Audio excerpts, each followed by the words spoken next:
Nagsisimula ang kwento sa isang misteryosong lalaki na nakatago sa itaas ng bubong ng isang kastilyo, naghihintay na mamatay ang lahat ng ilaw upang makapasok siya sa lugar at patayin ang kanyang target.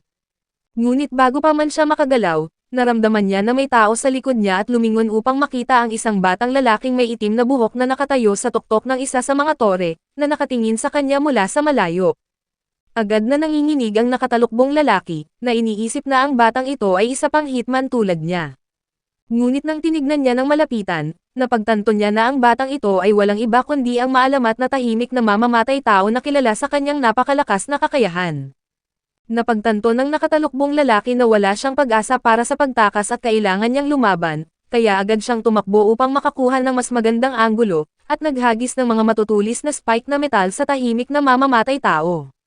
Sa kasamaang palad para sa kanya, masyadong mabilis ang mamamatay tao, at walang kahirap-hirap na umiwas sa kanyang atake bago tumakbo ng diretso sa nakatalukbong lalaki.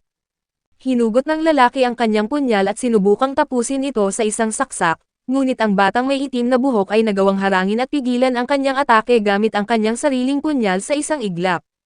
Ngayon ay nagpalitan sila ng atake sa bubong bago mahusay na inalis ng bata ang armas ng kanyang kalaban. Hindi madaling sumuko ang hitman, dahil muli siyang naghagis ng isang dosenang spike, na iniwasan ng mamamatay tao, ngunit ito ay lumikha ng isang pagkakataon para sa nakatalukbong lalaki na umatake. Sa kasamaang palad para sa kanya, nauna nang kumilos ang batang may itim na buhok at umiwas sa atake at lumitaw sa likod niya. Ang nakatalukbong hitman ay nagsimulang mawalan ng pag-asa, nang napagtanto niya na napakalaki ng pagkakaiba ng kapangyarihan sa pagitan nila, at sinubukan niyang ihagis ang lahat ng mayroon siya sa mas batang mamamatay tao. Ngunit nanatiling mahinahon ang bata, umiwas at hinarangan ang bawat taga at saksak na inihagis sa kanya ng hitman, maging ang kanyang sikretong nakatagong sandata sa sapatos. Dahil doon, wala nang anumang magagawa ang hitman, habang ang mamamatay tao ay sinaksak siya sa braso bago binali ang kanyang mga binti, at iniwan siya sa bubong. Hindi makapaniwala ang hitman kung gaano siya kadaling pinanghawakan ng bata, ngunit tinanggap niya ang kanyang pagkatalo nang bumagsak ang isang espada mula sa langit, na tinapos ang kanyang paghihirap magpakailanman.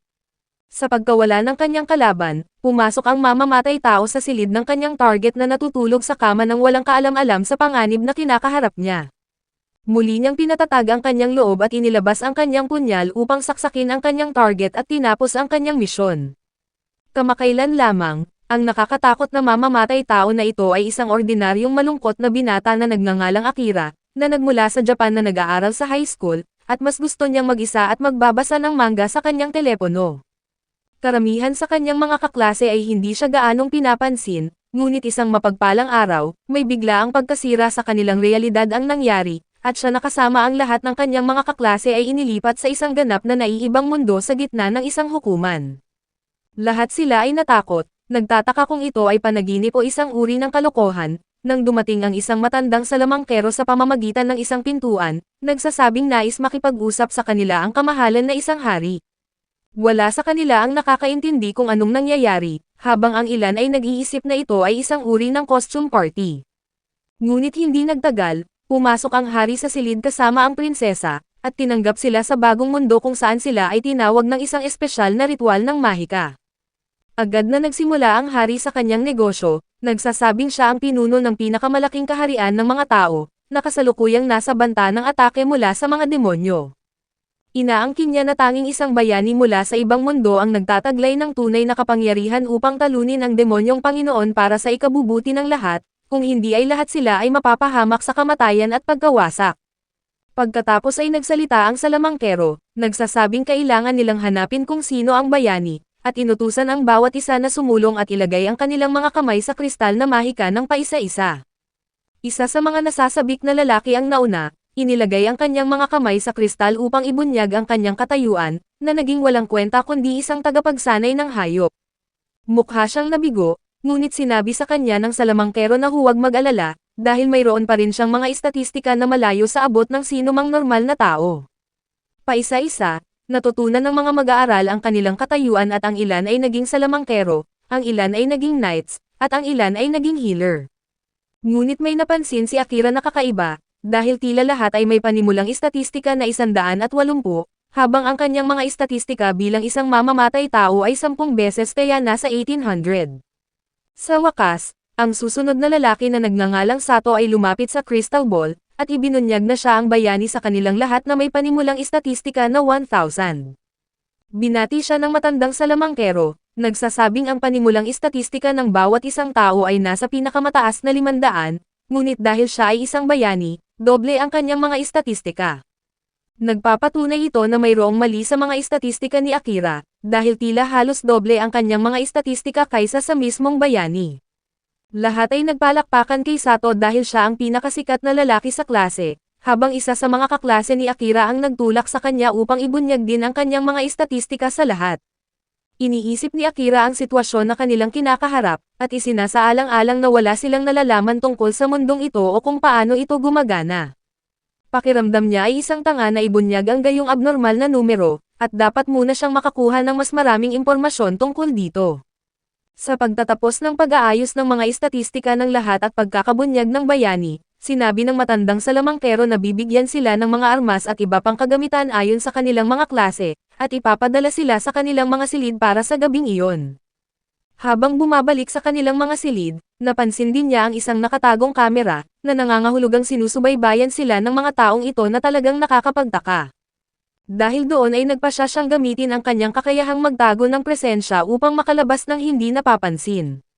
Nang nasa kanyang silid na, nagbihis siya ng naaayon bago lumabas sa kastilyo, pilit na iniintindi ang katotohanang nasa ibang mundo na siya. Dahil doon, nagpasya siya na dapat na siyang magsimulang magtrabaho sa pagkuha ng mas maraming impormasyon, at sa ilang talon, umakyat siya sa pader patungo sa tuktok ng kastilyo nang walang kahirap-hirap. Sa pagmuni-muni sa kanyang pambihirang kakayahan, biglang napansin ni Akira ang isang bukas na bintana.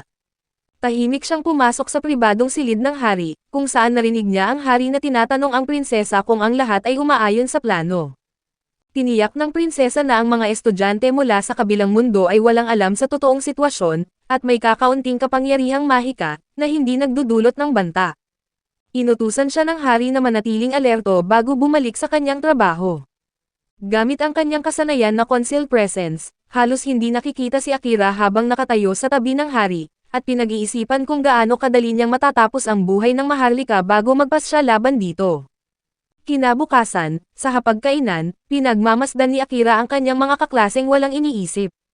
Buong pagmamalaki na sinabi ni Sato, ang popular na good guy, na mas malakas sila sa bagong mundong ito, at dapat nilang gamitin ang kanilang kakayahan upang tulungan ang mga tao rito at labanan ang mga demonyong Panginoon, tulad ng iniutos ng hari.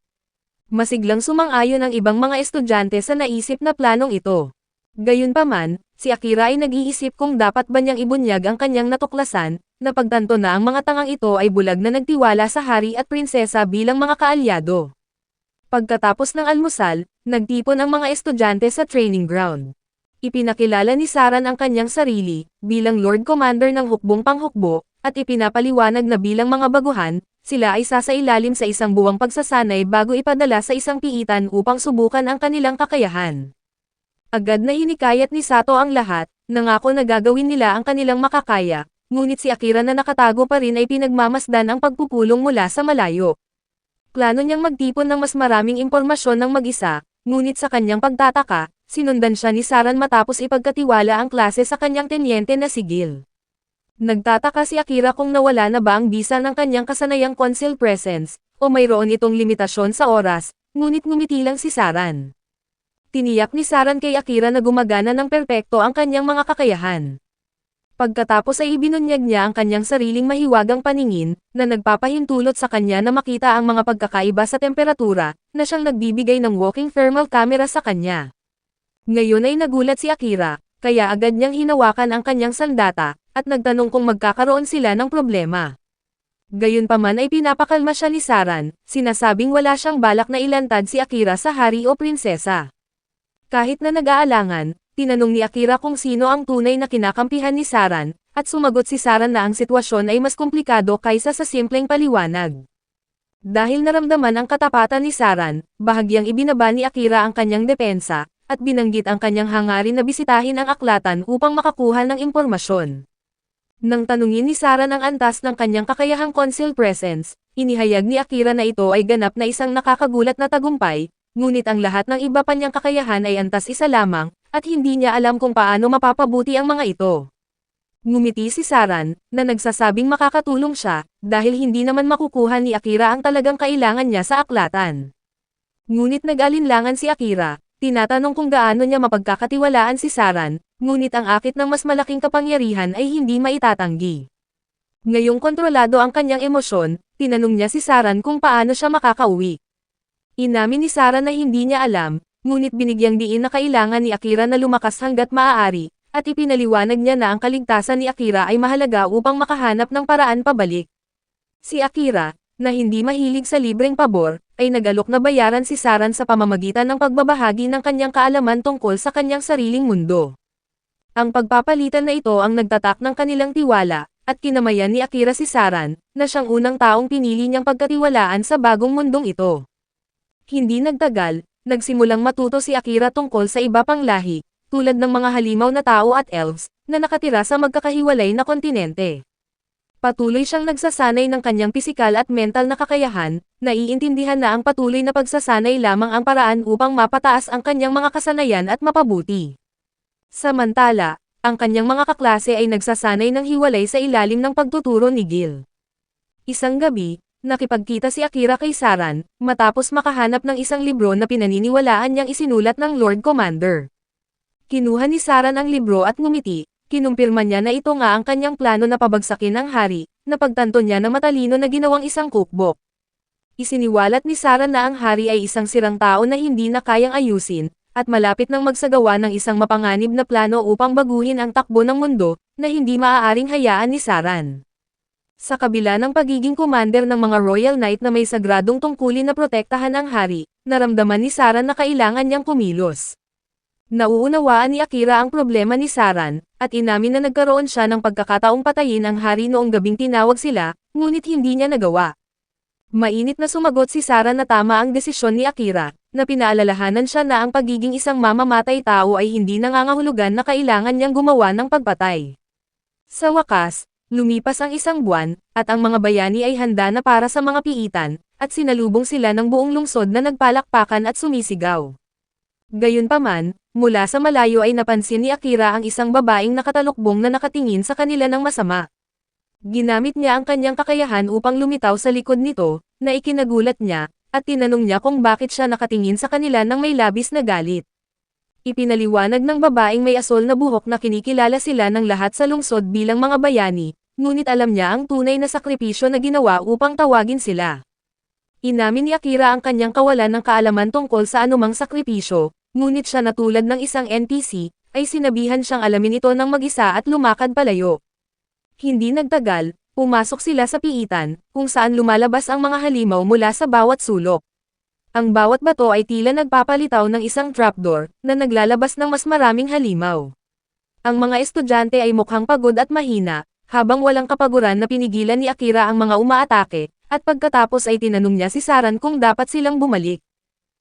At dito na muna nagtatapos ang ating anime recap.